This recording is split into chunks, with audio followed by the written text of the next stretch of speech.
नमस्कार, आपके साथ मैं हूं मुस्कान नागदा। आप देख रहे हैं हिंदुस्तान मेल न्यूज। अब होगी मुद्दों की बात सच के साथ। छात्र युवती से शादी का झांसा देकर पिछले 5 सालों से शारीरिक संबंध बनाने के मामले में पुलिस ने दुष्कर्म सहित अन्य धाराओं में प्रकरण दर्ज कर आरोपी की तलाश शुरू कर दी है। दरअसल मामला लसुड़िया थाना क्षेत्र के रविदास नगर में रहने वाली एक छात्रा युवती ने थाने पर शिकायत दर्ज कराई। समाज में रहने वाले मनीष नामक युवक से एक शादी समारोह में उसकी दोस्ती हुई थी। दोस्ती प्यार में बदल गई और शादी का कहकर युवती को प्रेम के जाल में फंसाया और पिछले 5 सालों में युवती से कई बार शारीरिक संबंध बनाए और बाद में शादी से इनकार कर दिया। जब युवती को पता चला कि मनीष कहीं और शादी करने वाला है तो तत्काल पीड़िता ने थाने पर शिकायत दर्ज कराई। मामले में पुलिस ने दुष्कर्म सहित अन्य धाराओं में प्रकरण दर्ज कर लिया है। वहीं आरोपी मनीष की तलाश में पुलिस जुटी है। शराब के नशे में अपने पिता की बेरहमी से पीट कर हत्या करने के मामले में पुलिस ने आरोपी बेटे हितेश को गिरफ्तार कर लिया है, जहां आरोपी ने बेरहमी से अपने पिता को ईंट से सर में वार कर घायल कर दिया था। उपचार के दौरान पिता की मौत हो गई थी।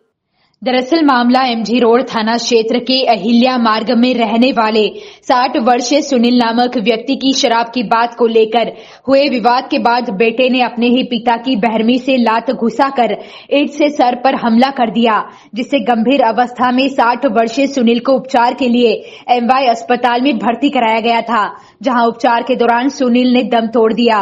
घटना में पुलिस ने हत्या का मामला दर्ज कर आरोपी बेटे हितेश की तलाश शुरू कर दी थी, जहां पुलिस ने 24 घंटे के भीतर ही आरोपी को भंडारी ब्रिज के पास से गिरफ्तार किया है।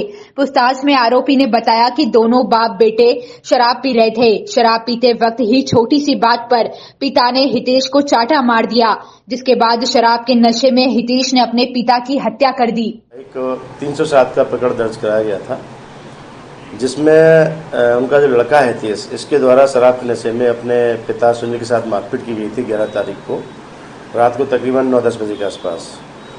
जब ये आपस में दोनों पिता पुत्र झगड़ रहे थे तो माँ अपनी बच्चियों के साथ में अपनी बहन का जो लड़का है सोनू उषा पाठक पर वहाँ चली गई थी और अगले दिन अर्थात कल सुबह जब वो घर पहुँची तो देखा ये मृतक जो है वो घायल पड़ा हुआ था और लड़का सो रहा था। ये एमबीएच में एडमिट कराया गया और उसी दौरान इलाज किया जो चल रहा था मृतक की मौत हो गई, जिस पर से धारा 302 IPC बढ़ाई गई और कल से ही लगातार पुलिस पार्टियां लगी हुई थी और आज मुख्य सूचना पर इसको भंडारी ब्रिज के पास से अरेस्ट किया गया है।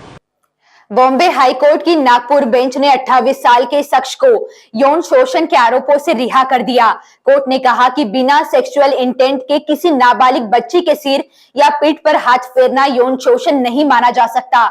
इस केस में ट्रायल कोर्ट ने आरोपी को दोषी ठहराते हुए 6 महीने जेल की सजा सुनाई थी। आरोपी ने हाईकोर्ट में फैसले को चैलेंज किया था। केस 2012 का है, जब आरोपी की उम्र 18 साल थी। उस पर 12 साल की बच्ची को छेड़ने के आरोप में केस दर्ज किया गया था। लड़की के मुताबिक आरोपी ने उसकी पीठ पर हाथ फेरते हुए कहा था कि वह बड़ी हो गई है। इस मामले में जस्टिस भारती डांगरे की सिंगल बेंच ने 10 फरवरी को आदेश दिया था, जिसे 13 मार्च को सार्वजनिक किया गया।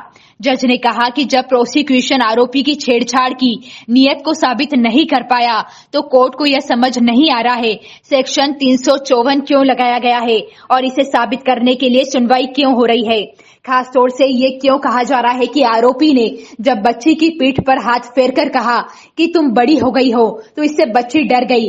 आरोपी ने जो बात कही थी उससे समझ आता है कि उसने विक्टिम को बच्ची के तौर पर देखा था और इसलिए उसके बड़े होने को लेकर टिप्पणी की थी।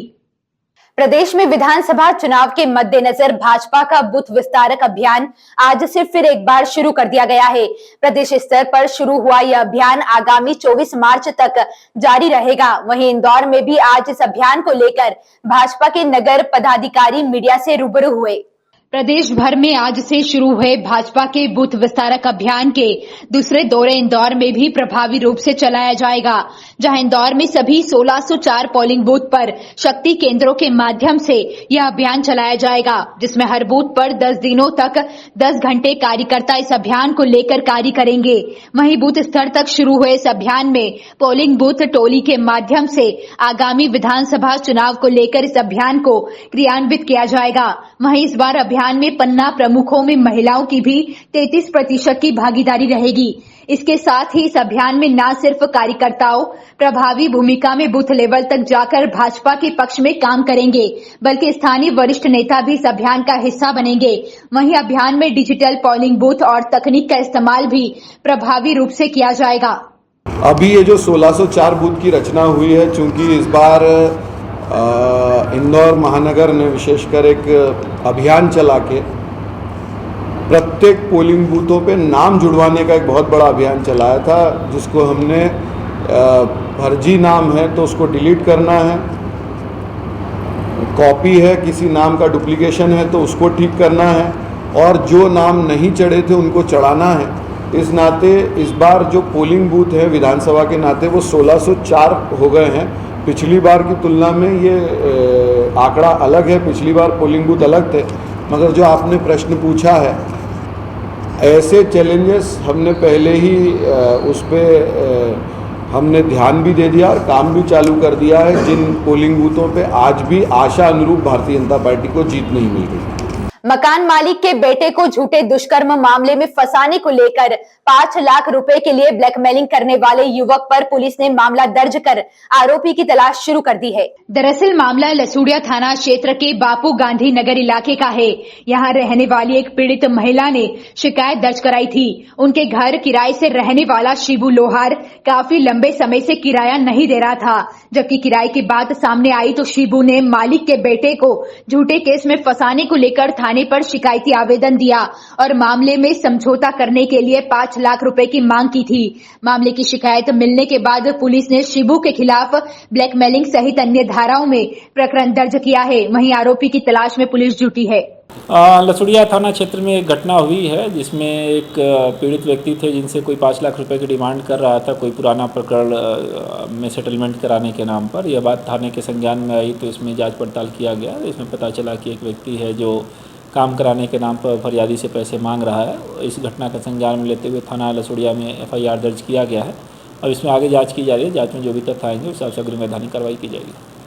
इंदौर के विभिन्न थाना क्षेत्रों में लगातार वाहन चोरी की घटनाएं सामने आ रही है। इसी कड़ी में इंदौर क्राइम ब्रांच ने 3 आरोपियों को गिरफ्तार किया है। उनके पास से 3 मोटरसाइकिल भी पुलिस ने बरामद की है, तो वहीं पकड़े गए आरोपियों से पुलिस काफी बारीकी से पूछताछ करने में जुटी है। इंदौर क्राइम ब्रांच लगातार मोटरसाइकिल चुराने वाले संदिग्ध आरोपियों की तलाश में जुटी हुई थी और पिछले कुछ दिनों से इंदौर के विभिन्न थाना क्षेत्रों में लगातार मोटरसाइकिल भी चोरी हो रही थी तथा पुलिस ने इस पूरे मामले में काफी बारीकी से जांच पड़ताल करते हुए रवि, ऋतिक एवं आयुष नामक आरोपियों को पकड़ा है। वहीं पकड़े गए आरोपियों के पास से 3 मोटरसाइकिल भी पुलिस ने बरामद की है। वहीं पकड़े गए आरोपियों से जब पूछताछ की तो उन्होंने इंदौर के 3 थाना क्षेत्रों में वाहन चोरी की घटनाओं को अंजाम देना कबूला है। फिलहाल पूरे ही मामले में पुलिस ने पकड़े गए आरोपियों के खिलाफ आपराधिक रिकॉर्ड को खंगाला तो तीनों ही आरोपियों पर अलग अलग थाना क्षेत्रों में कई आपराधिक गतिविधियों में सम्मिलित रहने के संबंधित मामले मिले हैं। पुराने बदमाशों को लगातार उन पर सक्रिय रूप से उन पर नजर रखी जाती है और उसमें सूचना संकलन करके उनके बारे में गतिविधियों के बारे में पता किया जाता है। इसी क्रम में जो है 3 बदमाशों को रवि, ऋतिक और आयुष गांधीनगर क्षेत्र के इनको पकड़ा गया। इनसे 3 मोटरसाइकिलें चोरी की जो कि बाणगंगा, एरोड्रम और देवास जिले की हैं वो मिली हैं और एक चाकू भी मिला है। तो लगातार इन पर इस तरह के लोगों पर कार्रवाई करते रहेंगे। इनमें पुराने बदमाश हैं, इनमें से एक पे 6 अपराध हैं और एक पे 3 अपराध हैं और इनसे भी पूछताछ जारी है कि आगे इन्होंने और क्या घटनाएं करी। इंदौर के MIG क्षेत्र में अधिवक्ताओं और केटरिंग व्यवसायी के बीच हुए विवाद के बाद अधिवक्ताओं ने जहां पुलिस कमिश्नर को ज्ञापन देकर अपनी बात रखी, तो वहीं दूसरे पक्ष ने भी पुलिस कमिश्नर कार्यालय पहुंचकर ज्ञापन दिया। आवेदक सुफियान रंगुनवाला ने बताया कि पुरानी जमीन के मामले में MIG थाना क्षेत्र में उन्हें अधिवक्ता ने कार्यालय में बुलाया और उनके साथ अभद्रता की। मामले में रंगुनवाला का कहना है कि उनकी सुनवाई कहीं नहीं हो रही है, लिहाजा वह आज इंदौर पुलिस कमिश्नर कार्यालय रिगल तिराहा पहुंचे और पुलिस अधिकारियों को ज्ञापन देकर अपनी बात रखी है।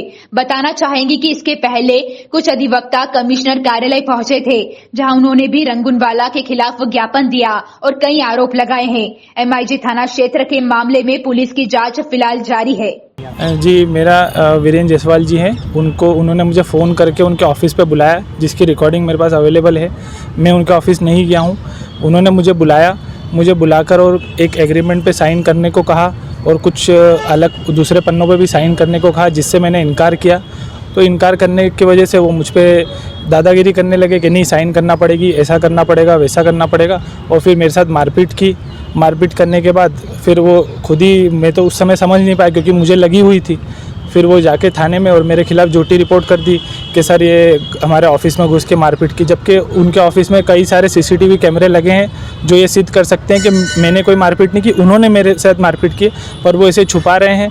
अगर आप चाहें तो सीसीटीवी फुटेज देखेंगे तो सब चीज़ें सामने आ जाएगी कि किसने किसके साथ मारपीट की और किसने शुरुआत की, और जो भी सारी चीज़ें वो सब सामने आ जाएगी। ऐसे ही खास खबरों के लिए हमारे साथ बने रहिए। हिंदुस्तान मेल न्यूज पर हमारे चैनल को सब्सक्राइब जरूर करिएगा।